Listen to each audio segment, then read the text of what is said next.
नमस्कार, उत्तराखंड एक्सप्रेस में आप सभी का स्वागत है। मैं हूं नीलू। करते खबरों की शुरुआत। तो आज का सबसे पहले आपको कोरोना अपडेट देते चले। तो राज्य में कल फिर से रिकॉर्ड केस सामने आए हैं। मंगलवार को उत्तराखंड में 2127 कोविड के नए मामले सामने आए, साथ ही एक मरीज की इसमें मौत भी हुई है। राज्य में अब तक एक्टिव केसों की बात की जाए तो 6303 एक्टिव केसेज हो गई हैं। वहीं देहरादून में भी अकेले कल की बात की जाए तो 951 कोविड केसेस सामने आए थे। नैनीताल में 451, हरिद्वार में 259, उधम सिंह नगर में 189 केस सामने आए। साथ ही पहाड़ी जिलों में भी तेजी से कोरोना केसों की संख्या बढ़ रही है।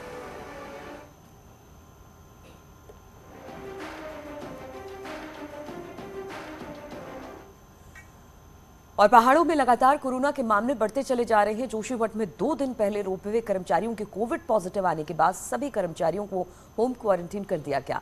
वहीं कोरोना केस बढ़ने से व्यापारी भी चिंतित हैं, क्योंकि क्रिसमस और न्यू ईयर मनाने के लिए भारी संख्या में सैलानी घूमने के लिए आए थे। वहीं प्रशासन भी सभी लोगों से मुख्य बाजारों में मास्क लगाने की अपील कर रहा है। उत्तराखंड में बढ़ते कोविड संक्रमण के एक बार फिर से चिंता बढ़ा दी है। राज्य में एक्टिव केसेस की बात की जाए तो 5000 से ज्यादा हो गए हैं, जिसके चलते दून मेडिकल कॉलेज को कोविड डेडिकेटेड अस्पताल बना दिया गया है, जिसमें सिर्फ कोविड पेशेंट की ही भर्ती हो पाएगी। साथ ही करीब 400 बेड के रिजर्व में रखा गया है। 100 बेड आईसीयू के हैं। वहीं नोडल अधिकारी का कहना है कि अस्पताल के इंतजाम पुख्ता हैं। हॉस्पिटल में पूर्ण तरह से व्यवस्थाएं कर दी गई हैं। जो भी आईसीयू है वो एक्टिवेट कर देंगे। लगभग हमारे पास 100 आईसीयू के बेड हैं। 400 से 450 के आसपास अगर आप बेड देखें तो इस हॉस्पिटल के अंदर हमने रिजर्व कर रखे हैं कोरोना पेशेंट के लिए। अगर क्राइसिस बढ़ता है तो बेडों की संख्या और भी बढ़ाई जा सकती है। अभी लगभग हमारे पास 34 पेशेंट थे, उनमें से कुछ पेशेंट आज डिस्चार्ज हुए हैं। और अगर देखा जाए तो इनमें से 4 से 5 पेशेंट ऐसे हैं जो कि आईसीयू में हैं। ये वो पेशेंट हैं जो या तो एज ग्रुप के हैं, 50 प्लस के हैं, और जिनका वैक्सीनेशन काफ़ी टाइम 1 साल के आसपास उनका वैक्सीनेशन में गैप था। तो अभी जो सिचुएशन है कोई ऐसी भयावह सिचुएशन नहीं है। अगर पेशेंट को आईसीयू में ऑक्सीजन की रिक्वायरमेंट है या वेंटिलेटर सपोर्ट है, बाईपैप है, मेडिकेशन है। और इसी पर बातचीत करने के लिए हमारे साथ दीपांकर जुड़ गए हैं। दीपांकर, लगातार कोविड के मामले बढ़ते जा रहे हैं और चिंता की बात यह है कि जो लोग यहाँ घूमने आए थे वो भी बिना मास्क लगाए यहाँ पर घूम रहे हैं। प्रशासन की चिंता और ज्यादा बढ़ गई है। इंतजाम हालांकि हॉस्पिटल्स में कह रहे हैं कि ठीक ठाक है सब कुछ, लेकिन अगर मामले बढ़ते हैं तो उसके बाद की क्या सोच है? किस तरह के इंतजाम के साथ उत्तराखंड सरकार तैयार दिखाई दे रही है?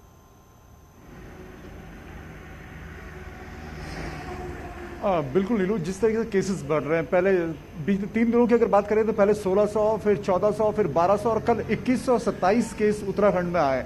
और अब पहाड़ी डिस्ट्रिक्ट्स में भी ये नंबर बढ़ रहा है। कहीं पर 48 है, कहीं पर 50 है, और वहां पर भी इसे 100 या 200 300 पहुंचने बहुत ज़्यादा देर नहीं लगेगी, जिस तरह से स्प्रेड है।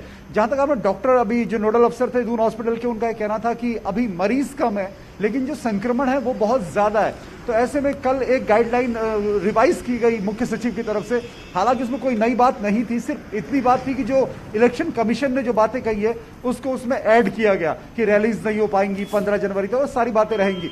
लेकिन पुष्कर सिंह धामी मुख्यमंत्री के तौर पर साफ तौर कह चुके हैं कि अगर केसेस बढ़ते हैं तो सभी डिस्ट्रिक्ट में डिस्ट्रिक्ट एडमिनिस्ट्रेशन या डीएम या सीएमओ तैयार रहें, सारी व्यवस्थाएं वहां पर पूरी रहे, क्योंकि सेकंड फेज में जिस तरह की स्थितियां रही थी वो स्थितियां पर ना पैदा हो। सरकार लगातार मॉनिटरिंग कर रही है और आज उम्मीद है कि मुख्यमंत्री से सवाल पूछा जाएगा तो वो जरूर इस पर क्या जवाब देते हैं और क्या उनका रिव्यू रहता है आगे की परिस्थितियों को लेते हुए। लेकिन हाँ, ये जरूर है कि इलेक्शन के बीच में जैसे केसेस बढ़ रहे हैं, ये जाहिर तौर पर पूरे स्टेट के लिए चिंता का विषय है। चलिए दीपांकर, बहुत बहुत शुक्रिया आपका हमारे साथ जुड़ने के लिए।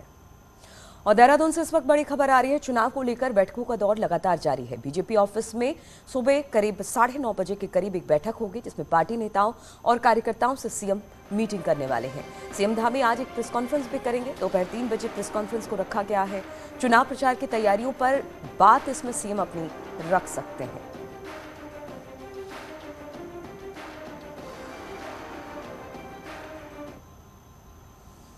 और अब बात सियासत की करें तो नामांकन की तारीख नजदीक आ रही है और बीजेपी 2 फेज में उम्मीदवारों की घोषणा करेगी और पहली लिस्ट 20 से 21 जनवरी तक आ सकती है।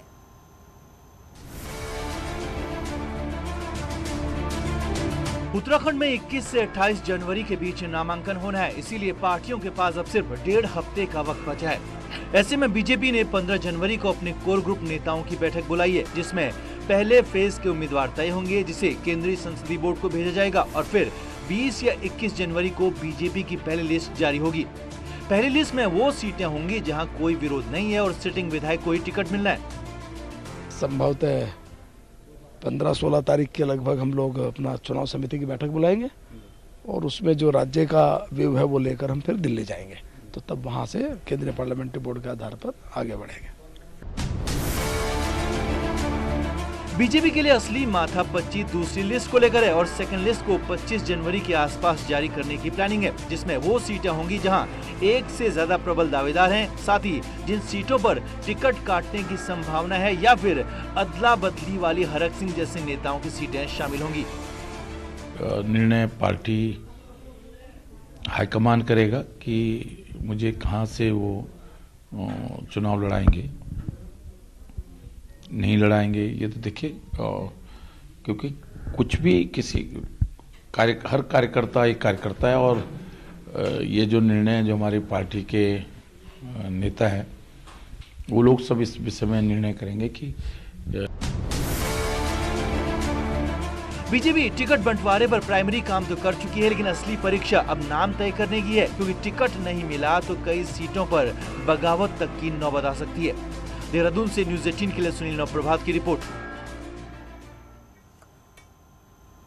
और इस वक्त देहरादून से एक बड़ी खबर आ रही है। बीजेपी में टिकट को लेकर रायशुमारी चल रही है और देहरादून की रायपुर और धर्मपुर सीट को लेकर पार्टी के अंदर घमासान मचा हुआ है। रायपुर में सिटिंग विधायक उमेश शर्मा काऊ का जबरदस्त विरोध हो रहा है और 8 लोगों ने यहां दावेदारी की है। पर्ची पर कैंडिडेट्स की पसंद लिखने के बजाय विधायक के खिलाफ बड़ा सा नोट पार्टी संगठन के लिए लिखा गया है। वहीं धर्मपुर सीट पर तो सिटिंग विधायक विनोद चमोली समेत 15 दावेदारों ने दावेदारी कर दी है, जिसके बाद बीजेपी संगठन अब मुश्किल में नजर आ रहा है।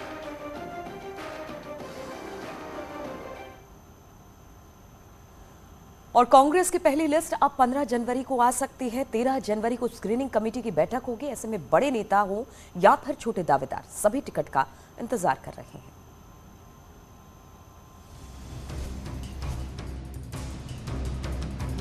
– 2022 में किस किस को कांग्रेस का टिकट मिलेगा ये अगले एक हफ्ते के भीतर तय हो जाएगा। 13 जनवरी को स्क्रीनिंग कमेटी की मीटिंग दिल्ली में होगी। प्रभारी देवेंद्र यादव के कोरोना पॉजिटिव होने की वजह से मीटिंग को एक दिन आगे बढ़ाया गया है। कांग्रेस का कहना है कि सब कुछ तय समय पर होगा और दूसरी लिस्ट के लिए दूसरी पार्टियों पर भी नजर होगी। ये तो पहली लिस्ट तो हम एक आध हफ्ते के अंदर जारी कर देंगे और दूसरी लिस्ट के लिए हम थोड़ा सा इंतजार करेंगे, क्योंकि देखेंगे दूसरी पार्टीज क्या कर रही है। उत्तराखंड में 21 जनवरी से नामांकन की प्रक्रिया शुरू हो जाएगी। ऐसे में पुराने नेता हो या नए दावेदार, सबको टिकट फाइनल होने का इंतजार है। वहीं प्रीतम गुट हो या हरीश रावत गुट, टिकट फाइनल होने से पहले होमवर्क कर रहे हैं ताकि अपना खेमा मजबूत रहे। कांग्रेस के पास हर विधानसभा में जो है मजबूती से चुनाव लड़ने वाले लोग हैं और हम इंतजार क्यों करेंगे, लेकिन जैसे ही हमारा स्क्रीनिंग का मामला पूरा समाप्त होगा तो सीईसी की बैठक होगी, उसमें टिकट फाइनल हो जाएंगे। अब टिकट किसको मिलेगा ये तो दिल्ली की बैठक में तय होगा, लेकिन उम्मीदवार बनने की उम्मीद हर उस नेता को है जिसने सीट पर दावेदारी की है। दीपांकर भट्ट, न्यूज़ 18 देहरादून। और कांग्रेस कैंपेन कमेटी के चेयरमैन हरीश रावत की डीडी हाट सीट से लड़ने की पूरी तैयारी नजर आ रही है। डीडी हाट सीट से कांग्रेस के सभी 8 दावेदारों ने प्रस्ताव पास किया है। हरीश रावत को डीडी हाट से लड़ाने का प्रस्ताव पास किया गया और ये प्रस्ताव प्रदेश कांग्रेस के पास भेज दिया गया है, जिसके बाद 25 साल से बीजेपी की रही डीडी हाट सीट पर सियासी हलचल अब बढ़ गई है।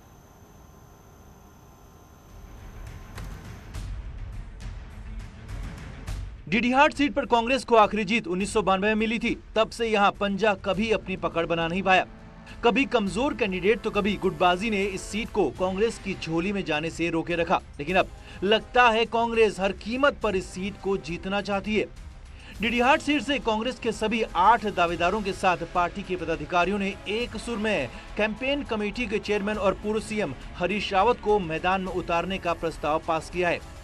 आज सभी कैंडिडेटों ने एक मत हो गए राउत जी के पक्ष में अपनी स्वीकृति दी है कि अगर राउत जी यहाँ से चुनाव लड़े तो सब लोग एकमुश्त कार्य करेंगे, क्योंकि ये हमारा सौभाग्य होगा। हरीश रावत जी इस क्षेत्र से आएंगे तो 20-25 साल का जो सूखा है वो उस क्षेत्र को विकास की गंगा में बहाएंगे। डीडीहाट में बीजेपी के कद्दावर नेता और कैबिनेट मंत्री बिशन सिंह चौपाल 25 सालों से काबिज हैं और अब हरीश रावत अगर यहां आते हैं तो मुकाबला बेहद रोमांचक होगा। यही नहीं, हरीश रावत के मैदान में उतरने से अब तक बिखरी दिख रही कांग्रेस भी एकजुट हो सकेगी, जो कि राज्य बनने के बाद पहली बार होगा। तो हम 25 साल के अंधेरे को तभी दूर कर सकते हैं जब माननीय हरीश रावत जी इस विधानसभा से चुनाव लड़ेंगे, तो एक तरफा जीत उनकी हम करवाएंगे। जितने भी दावेदार थे सर्वसम्मति से एक प्रस्ताव पारित किया जिसमें माननीय आदरणीय हरीश रावत जी को डीडीहाट विधानसभा से चुनाव लड़ने के लिए आग्रह किया गया है।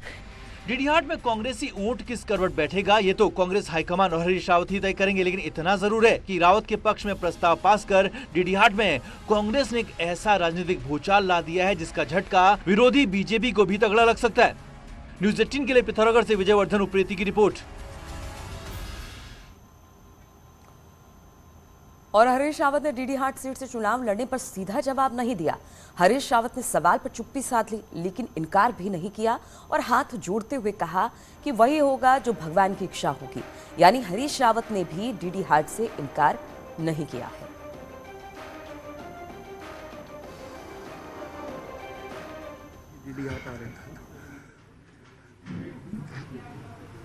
जो राम रचि राखा है? और चुनाव से पहले नेता भगवान का आशीर्वाद लेने से नहीं चूक रहे हैं। मंगलवार को पूर्व सीएम हरीश रावत देहरादून के हनुमान मंदिर पहुंचे और हनुमान चालीसा का पाठ किया। राजपुर रोड के हनुमान मंदिर में हरीश रावत ने फूल माला और प्रसाद चढ़ाया और भगवान हनुमान का आशीर्वाद भी लिया।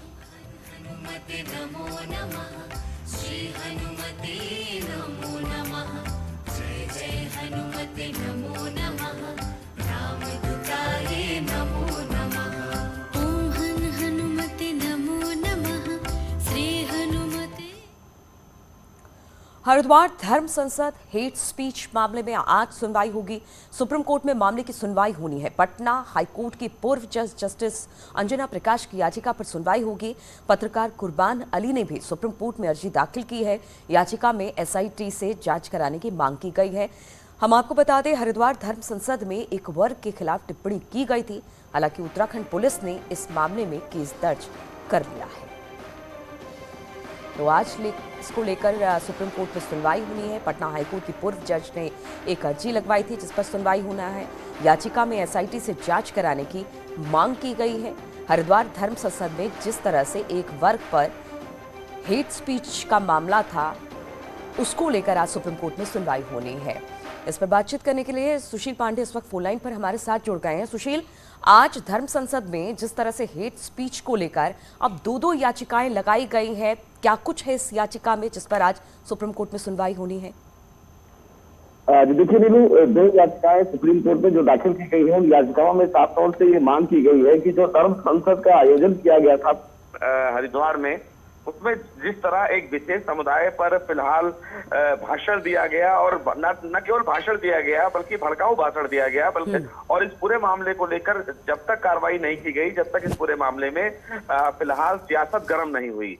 सबसे महत्वपूर्ण बात मामला ये भी था कि जिस तरह 2018 का सुप्रीम कोर्ट का एक तहसीन पूनावाला का जजमेंट है, जिसमें सुप्रीम कोर्ट ने पहले ही ये आदेश जारी किया है कि अगर किसी भी विशेष समुदाय को लेकर कोई कथित भड़काऊ भाषण दिया जाता है तो उस संबंधित जिले के जो आला अधिकारी होते हैं या एसपी होते हैं या डीएम होते हैं, वो खुद स्वतः संज्ञान लेकर मामला दर्ज करें।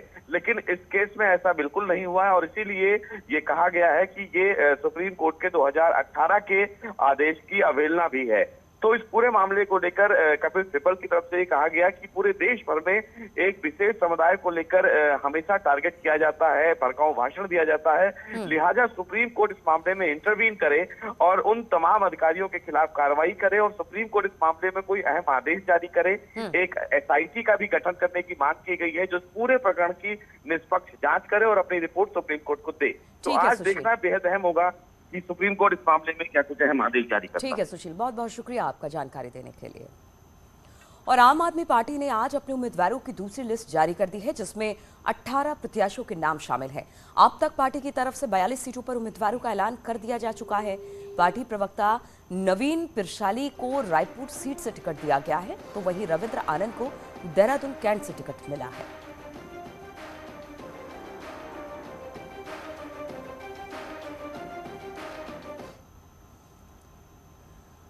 और राज्य में आम आदमी पार्टी अब अपने इलेक्शन कैंपेनिंग बढ़ाने जा रही है, जिसके लिए दिल्ली के उप मुख्यमंत्री मनीष सिसोदिया 12-13 जनवरी को उत्तराखंड में रहेंगे, जिसमें टिहरी हरिद्वार के साथ रुद्रपुर के गांव में डोर टू डोर कैंपेनिंग करेंगे। 12 जनवरी को मनीष सिसोदिया टिहरी के भटूरी गांव से प्रचार अभियान की शुरुआत करने वाले हैं। वहीं हरिद्वार और रुद्रपुर में भी डोर टू डोर कैंपेनिंग की जाएगी।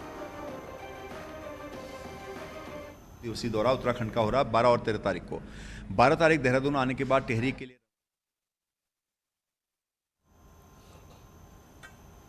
और रुके यहाँ पर छोटे से ब्रेक के लिए, जल्द हाजिर होंगे।